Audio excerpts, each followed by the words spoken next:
হবিগঞ্জের বানিয়াচংয়ে ইউনিয়ন পরিষদের চেয়ারম্যানের দায়িত্ব পালনকে কেন্দ্র করে আওয়ামী লীগ ও বিএনপি সমর্থকদের মধ্যে সংঘর্ষের ঘটনা ঘটেছে। এতে 4 পুলিশ সদস্য সহ উভয় পক্ষের অর্ধশতাধিক আহত হয়েছে। সকালে উপজেলার বড়ইউড়ি ইউনিয়ন পরিষদের সামনে এই ঘটনা ঘটে। পুলিশ জানায়, অপারেশন ডেভিল হান্ট চলাকালে বড়ইউড়ি ইউপি চেয়ারম্যান এবং ইউনিয়ন আওয়ামী লীগ সভাপতি ফরিদ আহমেদ গ্রেফতার হন। এরপর ইউনিয়ন পরিষদের প্যানেল চেয়ারম্যান যুবদল নেতা কফিল উদ্দিন ভারপ্রাপ্ত চেয়ারম্যান হিসেবে দায়িত্ব নেন। ত্রয়োদশ জাতীয় নির্বাচনের পর ফরিদ জামিনে মুক্তি পেয়ে পুনরায় চেয়ারম্যান হিসেবে দায়িত্ব গ্রহণের চেষ্টা করেন, তবে এতে আপত্তি জানান কফিল। এ নিয়ে দুই পক্ষের মধ্যে দীর্ঘদিন ধরেই বিরোধ চলছিল।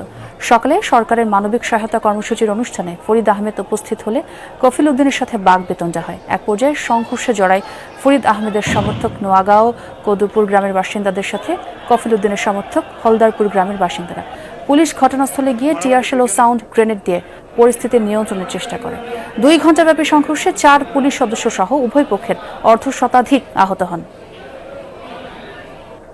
জনগণ খবর ভাইয়া আইয়া আমারে বাঁচাইছে, নাইলে আমি আজকে বাঁচতে পারলাম না। জুড়ে দখল করতেছে বেটা, দেশে আর্মিনির পদ আবার ফাইতো বেটায়, ওই কারণে মনে হয় আজকে মারামারি হয়েছে। প্রয়োজনীয় আইনগত ব্যবস্থা যেটা নেওয়া দরকার সেটা নিব। আসামি ধরার জন্য যা করার দরকার আমরা তাই করব।